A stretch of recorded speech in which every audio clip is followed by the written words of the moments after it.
Furry Animals were a Welsh Britpop band from Cardiff. They were part of a thing called the Cool Cymru scene in the 90s, which was a collection of Welsh Britpop bands.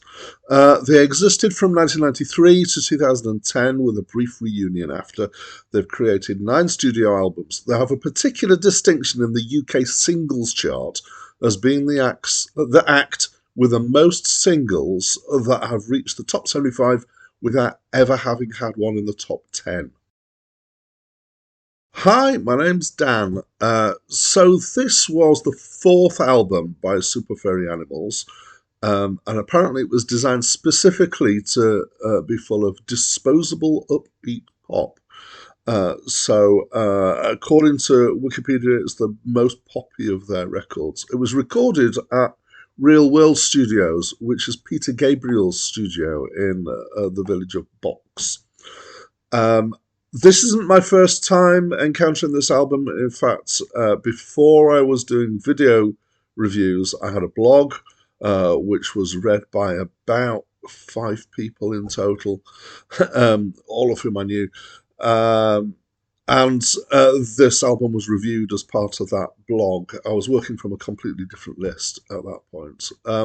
So normally when I'm re-reviewing an album, what I tend to do is I'm more likely to just listen once and then read the review and see if I agree with it, see if there's been any changes in my opinion since then.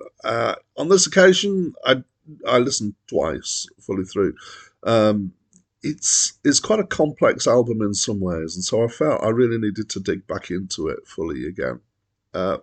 So musically, I'd describe this as being a mixture of fairly traditionally Britpoppy rock, and it reminds me especially of Blur at times. Just the way things are arranged and phrased and things like that, and generally that makes it the song's quite catchy but also interesting. And then mixed in with this, there's some stuff that sounds more like electronica stuff, so the British electronica from the 90s, but with a kind of still a little bit less kind of crisp than some electronic stuff, so more kind of warm and with little bits of distortion elements in it as well. There's definitely a kind of psychedelic leaning to this, and this was definitely a feature of the Britpop movement. There was a kind of return in part to psychedelia.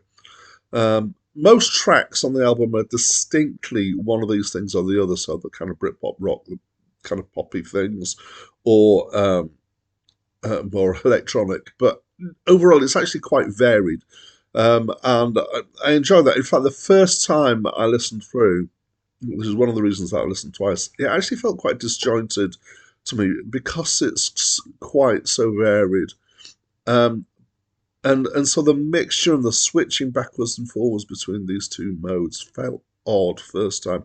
The second time, less so. It kind of it grew on me.